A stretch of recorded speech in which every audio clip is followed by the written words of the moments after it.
नमस्कार, मैं संतोष सिंह और आज हम बात कर रहे हैं बीपीएससी परीक्षा में तथाकथित धांधली की।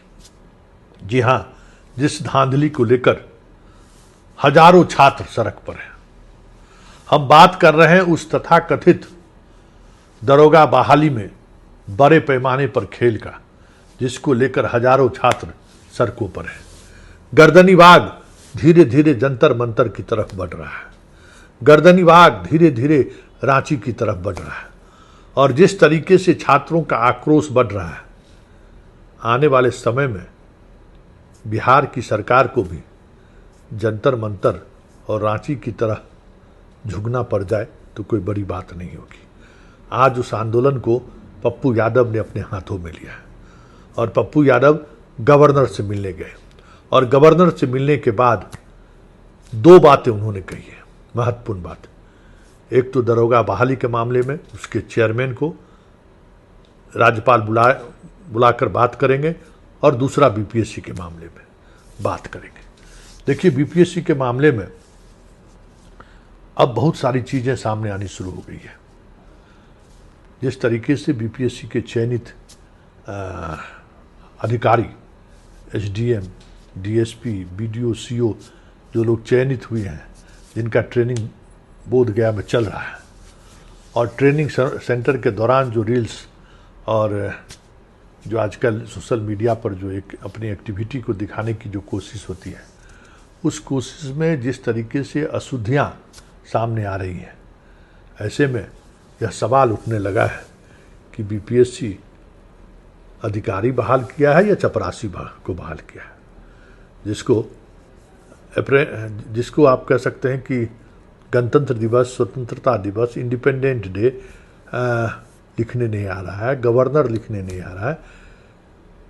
तो ये सवाल उठेगा ना भाई कि क्या आप चुने हैं, कैसे लोगों को आप चुने हैं जिनको गवर्नर लिखने नहीं आता है, लेफ्टिनेंट गवर्नर लिखने नहीं आता है? क्या है ये? जो भी है उस पर हम चर्चा करेंगे, लेकिन पहले जरा पप्पू यादव की वो बात सुन लीजिए जिसमें उन्होंने दरोगा बहाली के अध्यक्ष और बीपीएससी के चेयरमैन से राज्यपाल ने बात करने की बात कही है। जरा पहले आप सुन लीजिए। एक टीआरई 3 का मुद्दा है, देखिए आप लेंगे, ठीक है। सारे मुद्दों जिसमें माननीय महामहिम राज्यपाल महोदय थे, दीपक जी थे, नदीम जी थे और हमारे 2 छात्र लीडर, हमारे साथ पीएचडी होल्डर छात्र लीडर भी जाना था, लेकिन उनकी सारे मुद्दे जल योजना, एक शहबाज और एक सौरभ, एक दिलीप जी के नेतृत्व में और एक अमन जी के नेतृत्व में, दोनों और पीएचडी होल्डर में सारी बातचीत हुई। हिंदी पर बातचीत हुई। उन्होंने स्वीकार किया कि गलत है, यदि ऐसा है तो कॉपी, सादा कॉपी, उसके बाद रैंकिंग 3, 26 मार्किंग माइनस के बाद 160 आना, उसके बाद लगातार यूजीसी नेट्स को दरकिनार करना, एसएससी बिहार के मुद्दों को 55 लाख अभ्यर्थी से हर साल लिया गया और उस पर चेयरमैन मौन है। इस तरह लाइब्रेरियन के लिए उन्होंने स्पष्ट कहा कि 2 से 3 महीने के अंदर सभी लाइब्रेरियन को मैं भर दूंगा। 9000 वैकेंसी अभी हायर एजुकेशन में है, उन्होंने कहा कि हम इसको कंप्लीट कर देंगे। इस तरीके से लगभग 17वीं परीक्षा, दरोगा बहाली, बेट, उसके बाद BSSC, BPSC, TR3 and TR4, इन सारे मुद्दों पे जिसमें महामहिम ने इस बात को स्वीकारा कि बच्चों के साथ गलत हो रहा है, उम्र को छोड़ दीजिए, और कुछ डोमिसाइल मुद्दों को लेकर के कि मैं गवर्नमेंट से बात करूंगा, मुख्यमंत्री जी से बात होगी, और दोनों चेयरमैन को उन्होंने बुलाने की बात कही कि मैं बुला करके, महामहिम ने कहा कि मैं वार्ता करूंगा, बच्चे को मैं डिसअपॉइंटेड नहीं होने दूंगा किसी भी कीमत पर। उन्होंने कहा बच्चों को कहिए कि वो भूख हड़ताल ना करे। वो मेरे बच्चे हैं, बच्चे हमारे बोले कि सर आप पहले निर्णय ले लें। 17वीं परीक्षा को लेकर और TR 4 को लेकर बच्चे आंदोलित हैं, बड़ी बुरी परिस्थितियों में है। बच्चों को कंप्लीट रूप से दरकिनार किया गया है। दरोगा में मेंस में आया कि चोरी हुई, उसके बाद कैंसिलेशन नहीं हुआ। फिर पहले कहा 1.5 लाख होगा, फिर कहा कुछ होगा, अब कहा जा रहा है कि 35,000 ही मात्र TRE 3 में वैकेंसी है और ये वैकेंसी हाँ TRE 4 में। तो इस तरीके से हर मुद्दों पर बातचीत हुई। आपने सुन लिया, ये वही परीक्षा है 17वीं BPSC जिसको लेकर सुप्रीम कोर्ट तक स्टूडेंट लड़ रहे थे और हाई कोर्ट से लेकर सुप्रीम कोर्ट तक BPSC के साथ खड़े ही रही। कहीं कोई गड़बड़ी नहीं हुई है, कुछ भी बात नहीं है, कोई प्रश्न पत्र मिलना कोई नई बात नहीं है। हालांकि बाद के दिनों में हाई कोर्ट सुप्रीम कोर्ट ही प्रश्न पत्र नीट मामले में एक ही कोचिंग का प्रश्न पत्र मिल गया तो उसकी परीक्षाएं उन्होंने रद्द कर दी। लेकिन उस दौर में BPSC में लगातार एक कोचिंग संस्थान के 40 सवाल क्रमवार तरीके से मिल गए, लेकिन न हाई कोर्ट न सुप्रीम कोर्ट इस बात को मानी। तो ठीक है, आपने नहीं माना, जज साहब की अपनी मर्जी चली, जो भी हुआ। लेकिन आज देख लीजिए उस परीक्षा में जो 2000 स्टूडेंट सफल हुए, जो SDM बनेंगे, DSP बनेंगे, BDO बनेंगे, CO बनेंगे, बिहार के विभिन्न प्रशासनिक पदाधिकारी के तौर पर ये कुछ दिनों के बाद फील्ड में आपको दिखाई देंगे। इनको देख लीजिए कि कुछ लिखने नहीं आ रहा, किस तरीके से ये लिख नहीं पा रहे हैं।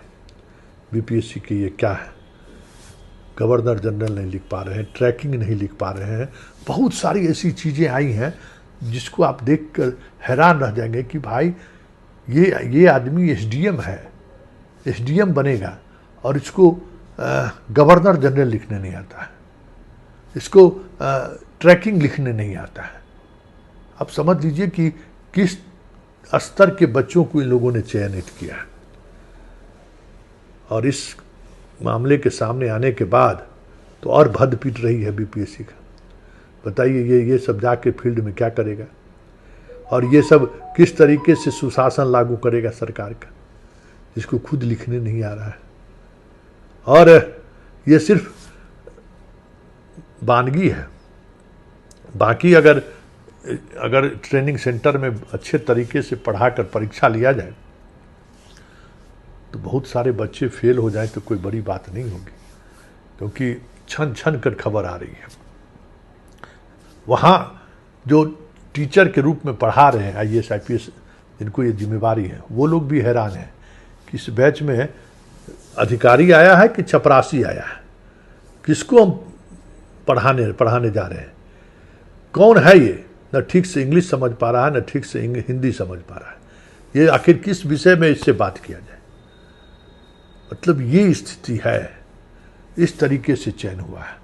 और ये बात सामने आने के बाद वो बात और बलवती हो गई है कि अभी तक ये कॉपी डिस्प्ले नहीं किए हैं, जिसकी चर्चा कल छात्र खुद कर रहे थे कि कॉपी अभी तक जो है सो इन लोगों ने डिस्प्ले नहीं किया है।